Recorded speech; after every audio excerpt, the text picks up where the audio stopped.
Welcome, everyone. I'm Rick Sapio, and I'm sitting in the beautiful home of legendary businessman, Mr. Philip J. Romano. I call him Phil, or Uncle Phil. And he just moved into this beautiful home about a year and a half or 2 years ago. And I'm excited to have an interview with Phil because he's taught me a lot over the last several years about business. And he's volunteered his time to educate all of us on how to be better at business and at life.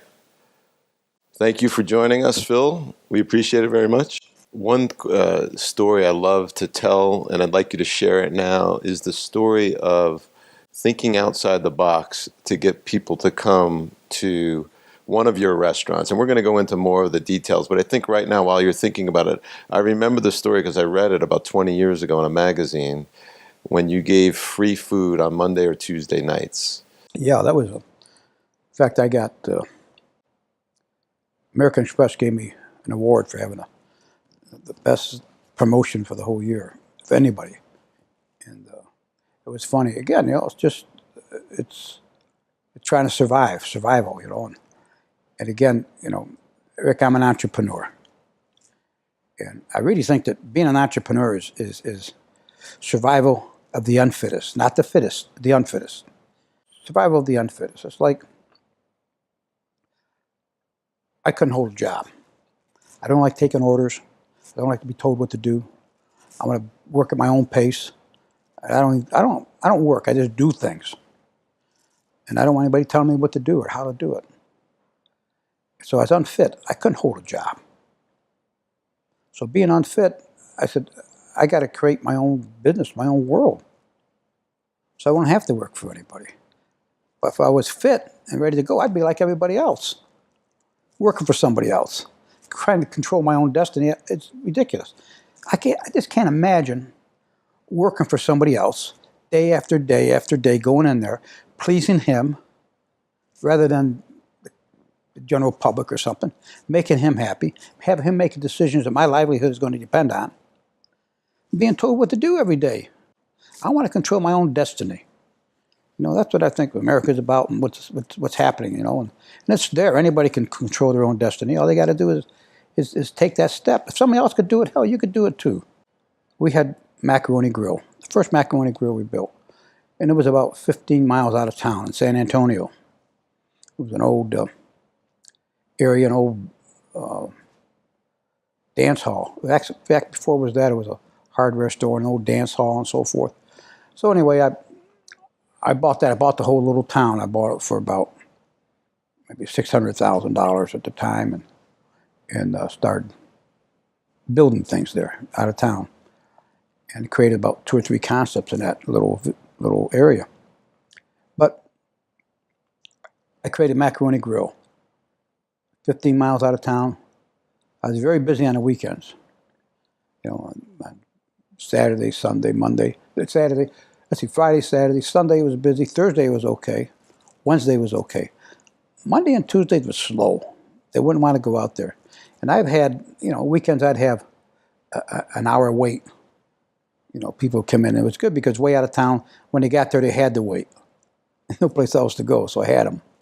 So, and I'm saying, well, if I advertised, the help Monday and Tuesday out, if I advertised, I'm not people going to get mad at me for advertising because they got a business when they're in there, the place is full and they got to wait and other stuff. So I had to come up with a way to market, a way to advertise where I don't affect the people that are coming in already, but going after a new market, add to my thing without messing up what I've got. So I came in one day with my staff and I got them together and I said, I got an idea. They rolled their eyes and said, oh, now, what now? So I said, what I'm going to do is once a month, either on a Monday or a Tuesday, I'm not going to charge anybody anything. Nothing. Just the booze, everything is free. So, the first time we did it, I remember. Back then, they didn't have cell phones, so it'll probably be different today. Because today they'd get on Facebook and they say, all over free food at Macaroni Grill. Right. Things changed. But, so, what I did was, I came along and I wrote a letter. Okay, I didn't tell them what night it was. The first time we did it, took the phones, mail out of order, so they couldn't call anybody. And when they came in, they sat down, they had dinner. When we were done with dinner, I asked for the bill, and I gave them a letter. They opened it up and they read it. And the letter said to this, do you remember what I said in it? It said, I really enjoy the restaurant business. But what I don't enjoy about the restaurant business is having to give you a bill. So one night out of the month, either Monday or Tuesday, I'm really going to enjoy the restaurant business because I'm not going to give you a bill. Everything is on me. And you just, I'd rather make you fat and happy than the newspaper. So please tell other people about what happened here. And please be a little more generous with the waiters and waitresses because they're working for nothing. They weren't, but let them make a little extra tips doing this too. So we'd give the letter, and people were just amazed. Couldn't understand what was happening. They'd come up, and I had a little bald-headed maitre d' that was there, Vic Paisano, and the short guys, bald-headed. And, man, he had lipstick on the top of his head. The ladies kissing him, when they leave, and it, just worked out great. But the other caveat to that, what I did was I got that letter, and I gave it to a friend of mine. I said, here, give it to the newspaper. Show them what happened here. So he sends it to the newspaper. Said, I went to this restaurant. This happened. Look at this. Man, they printed the whole letter in the newspaper. Wow. Okay, free advertising, free deal, and everything else got out there. Bingo.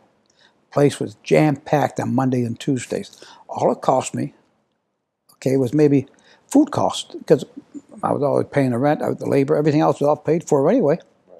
It was just the food cost. And I went from doing maybe $1,500 on a Monday or Tuesday night to $7,000-8,000. And that was from just that marketing deal. And when you think about it, your entire cost was the food for one night, 1/30th of the month. That's like a 1 out of 8. Yeah.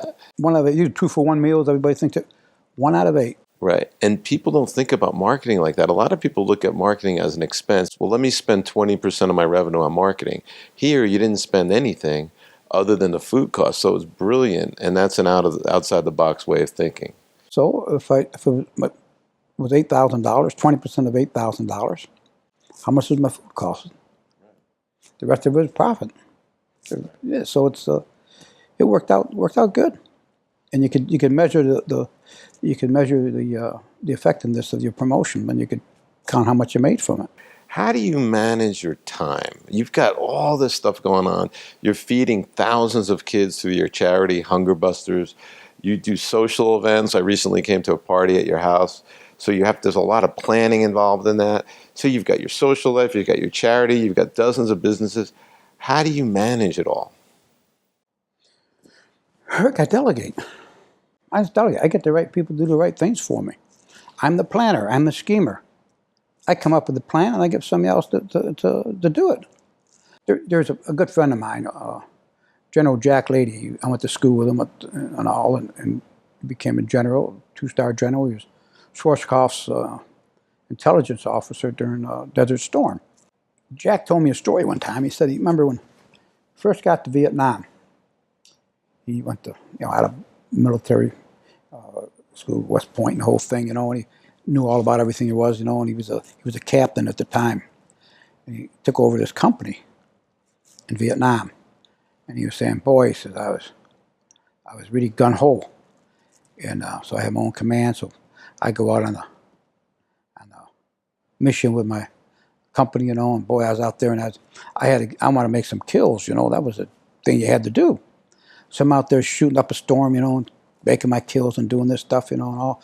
Boy, I was happy, man. I was really there now. I'm really a soldier, a combat guy." And he said, that night, 3 of my non-com officers, my staff sergeants, came into my tent, said they wanted to talk to me.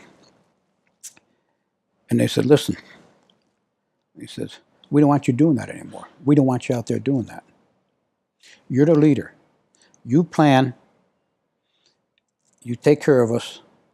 It's what you're taught. This is your strength. We do the killing. We do the kill. We fight the war.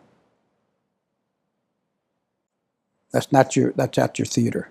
You stay out of it. You stay out of our way." So it's a great lesson in delegation. One of the things that I noticed about you is in order for you to delegate, you have to have good people. So how does somebody in business find great people to help them? Because if you have horrible people around you, you're not going to be able to delegate effectively. You got to have people skills yourself in order to recognize people skills. And I could talk to somebody, and I could tell if they have that desire, that ambition to want to control their own destiny, if they want to do what they got to do, and they're proud of themselves. And for example, I asked the guy, "Well, tell me about yourself," you know. And I said, "Well, I've been married a couple times and divorced. I got a couple kids." I said, "You know," and I could smell the nicotine on him. You know, he smokes. And I said, "How you been drinking?" "Oh, I drink a little bit here and there, you know, and this and that stuff." And I asked him, "You know, what's your handicap in golf?" You know, and I've got a very low handicap. I watch out for him. High handicap, okay, good. Know how to play golf. He's not spending time on a golf course. But if a guy doesn't care about himself, his family, his own future for himself, care about himself, his health and everything, how could he care about something I'm doing? How could he possibly care about it? Because I need to have him invest himself in it. Another thing, Rick, I give everybody a piece of something. You ask how I have so many things going for me? Because I'll start something, I'll get somebody that's going to run it, but I'll give him a piece of it. Now he's an owner in that. That means I don't have to worry about it. He worries about it because he owns it. I own a majority, I control it, I hold him accountable, but he worries about it. I don't have to worry about it. Phil, let's address the fact that you brought up your son being so busy, and I can relate because we're about 25 years apart in age. But when I was in school, there was no cell phone, there was no Facebook, there was no email, there wasn't a lot of the outside pressure. Now kids today are overwhelmed. Parents today are overwhelmed. How do you keep out of your life all of those distractions that tend to overwhelm most people, like the internet, like Facebook, like social media and all that crap? How do you do it? Well, Rick, I delegate. Back to delegating again. I don't have time to learn how to do all that shit.